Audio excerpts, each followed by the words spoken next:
Greenland ইস্যুতে ট্রাম্পের কড়া বার্তা, অধিগ্রহণের পক্ষে না থাকা দেশের ওপর চড়া শুল্ক আরোপের হুমকি, সার্বভৌমত্ব রক্ষায় ডেনমার্ক জুড়ে বিক্ষোভের ডাক। আটক বিক্ষোভকারীদের মৃত্যুদণ্ড না দেয়ায় ইরানে হামলা চালায়নি যুক্তরাষ্ট্র, বললেন ট্রাম্প। সার্বিক পরিস্থিতি নিয়ে পুতিন পেজেশকিয়ান ফোনালাপ। গাজায় শান্তি পরিষদ গঠন, সভাপতি ট্রাম্প। থাকছেন সাবেক ব্রিটিশ প্রধানমন্ত্রী টনি ব্লেয়ার, মার্কিন পররাষ্ট্রমন্ত্রী। উপত্যকায় ইসরায়েলি হামলায় নিহত 4।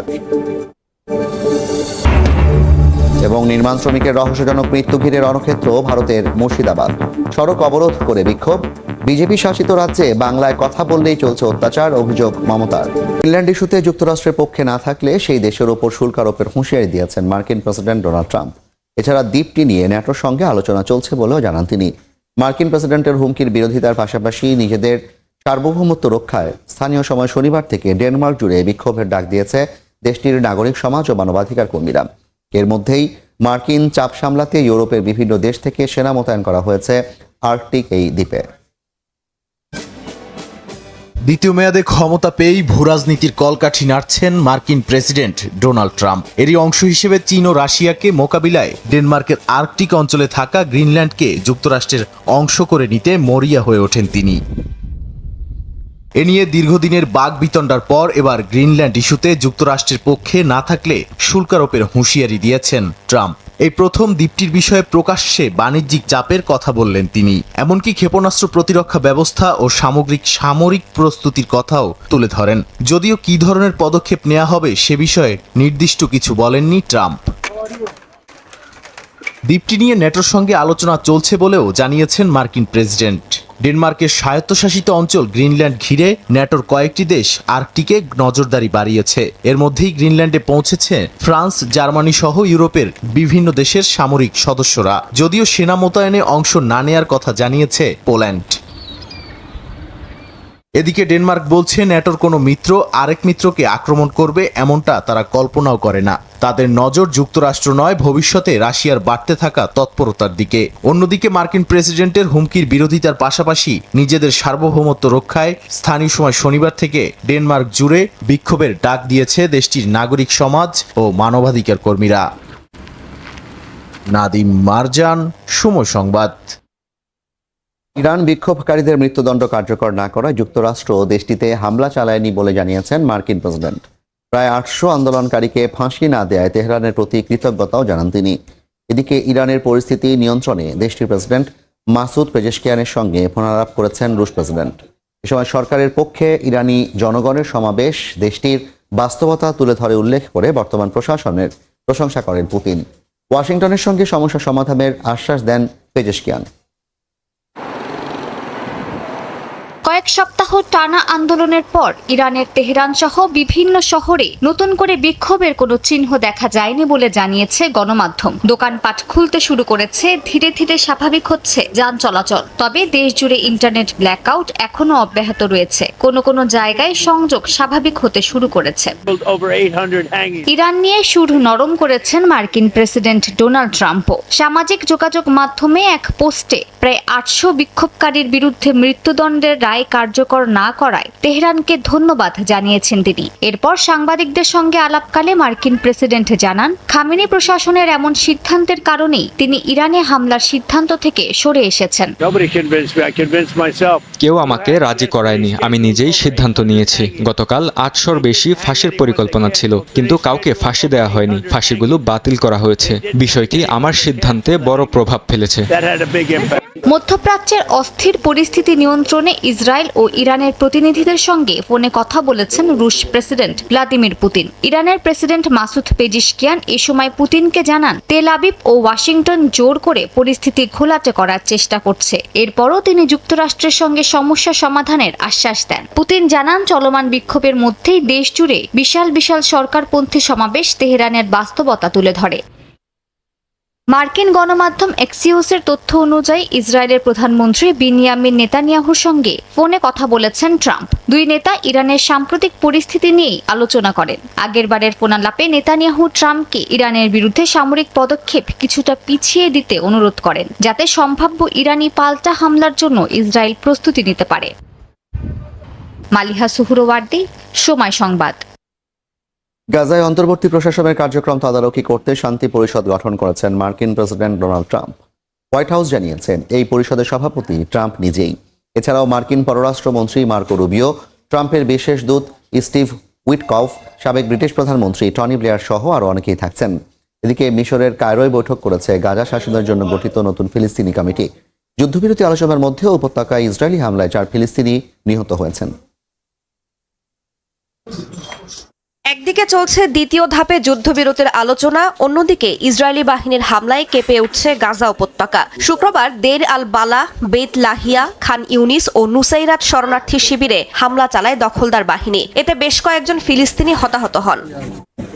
পশ্চিম তীরেও ইসরায়েলি সেনারা এক কিশোরকে হত্যা করেছে বলে অভিযোগ উঠেছে। পাশাপাশি ইহুদি বসতি স্থাপনকারীদের যন্ত্রণায় অতিষ্ঠ ফিলিস্তিনিরা। রামাল্লাহ ও জেরিকোর মধ্যবর্তী করিডোরে বসবাসকারী ফিলিস্তিনিরা গ্রাম ছাড়ার প্রস্তুতি নিচ্ছেন।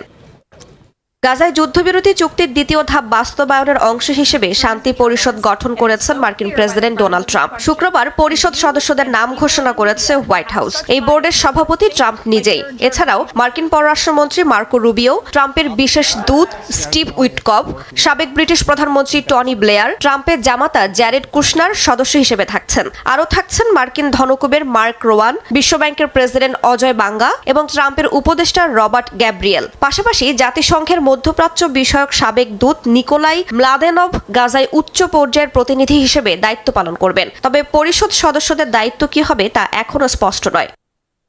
এদিকে যুক্তরাষ্ট্রের তত্ত্বাবধানে গাজা শাসনের জন্য গঠিত নতুন ফিলিস্তিনি কমিটি শুক্রবার মিশরের কায়রোয় প্রথমবার বৈঠক করেছে। মধ্যস্থতাকারী মিশর, কাতার ও তুরস্কের যৌথ বিবৃতিতে জানানো হয়, এই কমিটির নেতৃত্বে রয়েছেন আলী সাদ। তিনি পশ্চিমা সমর্থিত ফিলিস্তিনি কর্তৃপক্ষের সাবেক উপমন্ত্রী এবং শিল্পাঞ্চল উন্নয়নের দায়িত্বে ছিলেন। বৈঠক শেষে কমিটির প্রধান জানান, দীর্ঘ সংঘাত ও অবরোধে বিপর্যস্ত উপত্যকাটিতে স্বাভাবিক জীবন ফিরিয়ে আনাই এই অন্তর্বর্তী প্রশাসনের মূল লক্ষ্য। রাইসা জান্নাত, সময় সংবাদ। নতুন বছরের সবচেয়ে ভয়াবহ ক্ষেপণাস্ত্র হামলার পর এবার ইউক্রেনের একটি গ্রাম দখলে নেওয়ার দাবি করেছে রাশিয়া। তীব্র শীতের মধ্যে জ্বালানি সংকট ইউক্রেনে শিশুদের হাইপোথার্মিয়ার ঝুঁকি বাড়াচ্ছে বলে সতর্ক করেছে ইউনিসেফ। জ্বালানি অবকাঠামো মেরামতে কিয়েভকে বড় অঙ্কের অর্থ সহায়তার ঘোষণা দিয়েছে যুক্তরাজ্য ও জার্মানি। অন্যদিকে দাভোসে ট্রাম্প প্রস্তাবিত শান্তি চুক্তি সই হতে পারে বলে জানিয়েছেন ইউক্রেনের প্রেসিডেন্ট ভলোদিমির জেলেনস্কি। তীব্র শীতের সঙ্গে পাল্লা দিয়ে বাড়ছে রাশিয়া ইউক্রেন সংঘাত। পাল্টাপাল্টি হামলার মধ্যে ইউক্রেনের আরও একটি গ্রাম দখলে নেয়ার দাবি করেছে রাশিয়া। স্থানীয় সময় শুক্রবার ইউক্রেনের পূর্ব দুনেস্ক অঞ্চলের জাকিতনে গ্রামের নিয়ন্ত্রণ নেওয়ার কথা জানায় দেশটির প্রতিরক্ষা মন্ত্রণালয়। গ্রামের ভেতরে এক সেনাকে রাশিয়ার পতাকা নাড়াতে দেখা যায় এমন একটি ভিডিও প্রকাশ করেছে মস্কো। ইউনিসেফ বলছে, তীব্র শীতে হাইপোথার্মিয়া বা শরীরের তাপমাত্রা স্বাভাবিকের চেয়ে কমে যাওয়ার উচ্চ ঝুঁকিতে রয়েছে ইউক্রেনের শিশুরা। তাপমাত্রা হিমাঙ্কের নিচে নেমে যাওয়ায় পরিস্থিতি ভয়ঙ্কর হয়ে উঠেছে। তীব্র ঠান্ডার মধ্যে জ্বালানি অবকাঠামোতে রাশিয়ার হামলায় ধ্বংস হয়ে গেছে অধিকাংশ বিদ্যুৎ উৎপাদন কেন্দ্র। মজুদ কমে গেছে জরুরি জেনারেটর সেবারও। ইউক্রেনের জ্বালানি অবকাঠামো মেরামতে অর্থ সহায়তার ঘোষণা দিয়েছে যুক্তরাজ্য ও জার্মানি। স্থানীয় সময় শুক্রবার কিয়েভ সফরে অতিরিক্ত অন্তত $2.5 কোটি সহায়তার ঘোষণা দেন যুক্তরাজ্যের উপপ্রধানমন্ত্রী ডেভিড ল্যামি। অন্যদিকে $7 কোটি সহায়তা দেওয়ার কথা জানান জার্মান পররাষ্ট্রমন্ত্রী। ইউক্রেন বলছে, সাম্প্রতিক হামলার পর এই সহায়তা তাৎক্ষণিক প্রয়োজন মেটাতে সক্ষম হবে।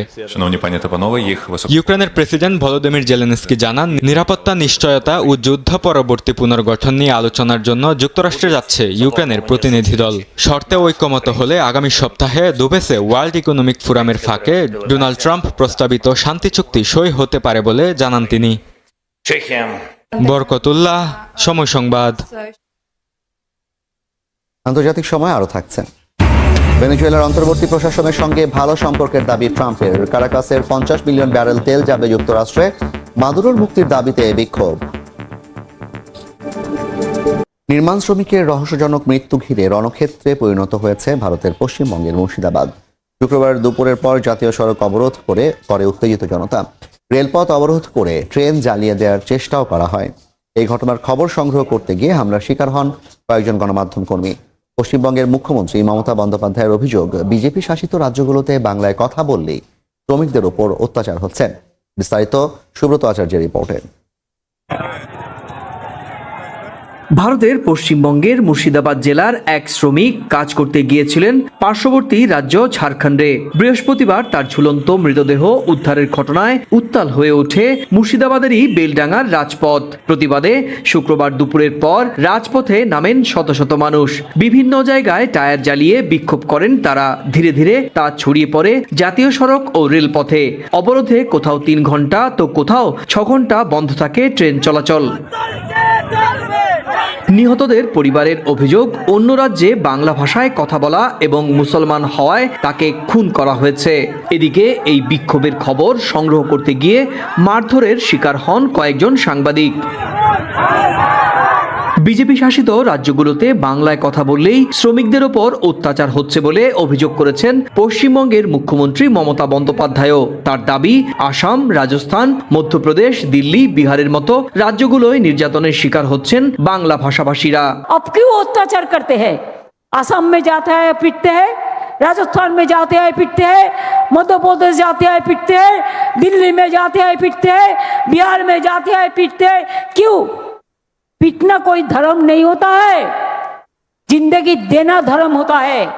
जिंदगी से सबसे कामयाब चीज यही है, हम जितना दिन बचेंगे हम काम करके जाएंगे, अच्छा काम, शुभ काम।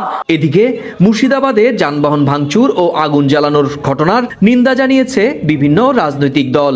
রাস্তার উপর আজকে যেটা দেখছেন সেটা কোনো আলাদা বিচ্ছিন্ন ঘটনা নয়। এর আগে সিএ এর সময় এই এলাকায় সেই একই ধরনের ঘটনা ঘটেছিল।